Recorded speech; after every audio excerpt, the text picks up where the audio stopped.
बांग्लादेश में 20 million non Muslim minorities रहते हैं।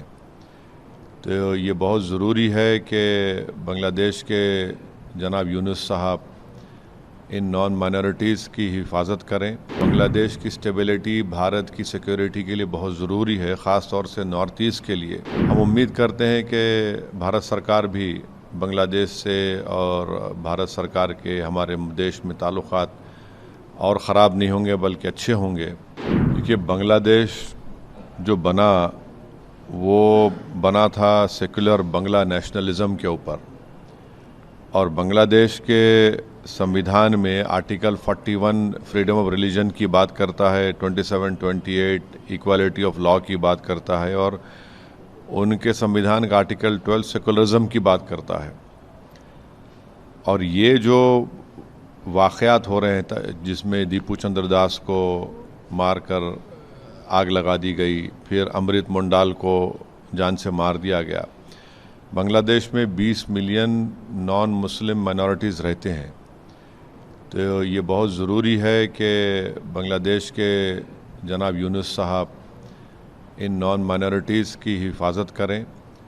और बांग्लादेश में एक पॉपुलर रेवोल्यूशन आया है, और बांग्लादेश की स्टेबिलिटी भारत की सिक्योरिटी के लिए बहुत ज़रूरी है, ख़ास तौर से नॉर्थ ईस्ट के लिए।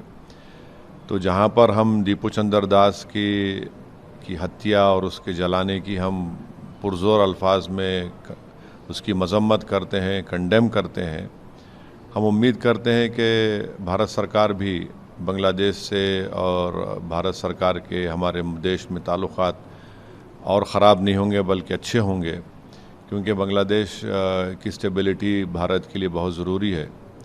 तो उम्मीद करते हैं, बस साथ ही साथ हमको ये भी समझना ज़रूरी है कि हमारे देश में वेस्ट बंगाल के एक लेबर को, जिसका नाम जोएल शेख था, उड़ीसा के संबलपुर में उसको बांग्लादेशी कहकर मार दिया गया।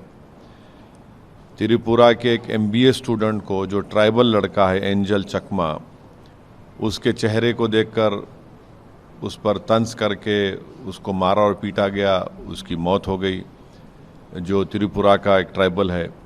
फिर नालंदा डिस्ट्रिक्ट में अतहर हुसैन को उसके कान को, उंगलियों को, पैर को काट दिया गया, जिसम में एक रॉड को अंदर डाल दिया गया। तो ये तमाम इस बात को बताते हैं कि जहाँ पर रूल ऑफ लॉ कमज़ोर होगा और वहाँ पर मेजॉरिटेरियन पॉलिटिक्स गलबा हासिल कर लेगी, तो फिर ये वाक़यात होते हैं। तो हम अपनी पार्टी की जानिब से दीपू चंद्र दास और अमृत मुंडाल की जो उनकी लिंचिंग हुई उसकी मज़म्मत करते और उम्मीद करते कि हमारे ताल्लुक़ात बांग्लादेश से और ख़राब ना हो, और जो भारत सरकार कोशिशें कर रही हैं उसकी हम उसको सपोर्ट करते हैं बांग्लादेश में ताल्लुक़ात को अच्छा रखने के लिए।